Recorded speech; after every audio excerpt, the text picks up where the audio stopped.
very first chapter says, I am Alpha and Omega, the beginning and the ending, saith the Lord, which is and which was and which is to come. Now, between that, there's nothing.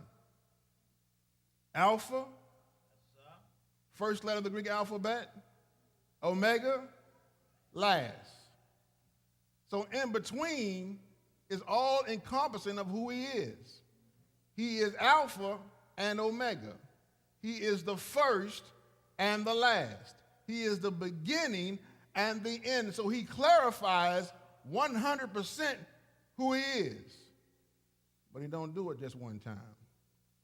At the end of the book, Revelation 22:13 says, I am Alpha and Omega, the beginning and the end, the first and the last. So he opens up with it and he ends with it to let you know that I am who I said I am. Do you understand where I'm coming from?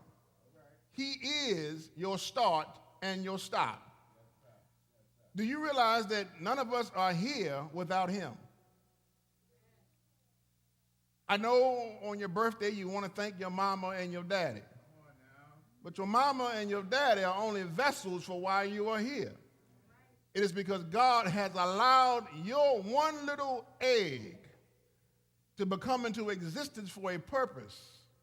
And you got to begin to understand you're not here by osmosis, you're not here by chance, or because you were just lucky enough to be there. Come on now. He is. Before you was in your mother's womb, he did what? He knew us. John 1 says, in the beginning was the Word, and the Word was what? With God, and the Word was God. There that beginning go. The beginning. We have no beginning without God. And even if I go back to the very first book, in the very first chapter, in the very first verse, to the very first part of the verse, it says, in the beginning, God. How do you get around that? Because if you can get around it, then it really don't matter what the word says. I was looking on the papers, and there's a scientist over in England who says there is no God. And science can prove there is no God. And he's in a wheelchair, paraplegic. So he has a hard time believing in God. But if you would listen to him long enough, you would realize that he is a fool talking. The smarter we get, the dumber we are. So you got to understand that your brain creates, okay? Your brain creates, but where does it create from? Only from what you what? Know. The Bible says we know in part.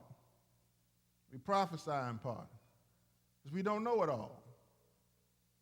We have our limited resources, and from that, we like to deny that there is a God. Because there are questions that we what? Just cannot answer. And so if I can't answer, there has to be something that I can create. That's why the brain becomes dangerous, because it begins to think beyond who you really are. Who is he? Exodus 3:11-14 says, and Moses said unto God, who am I? Who am I?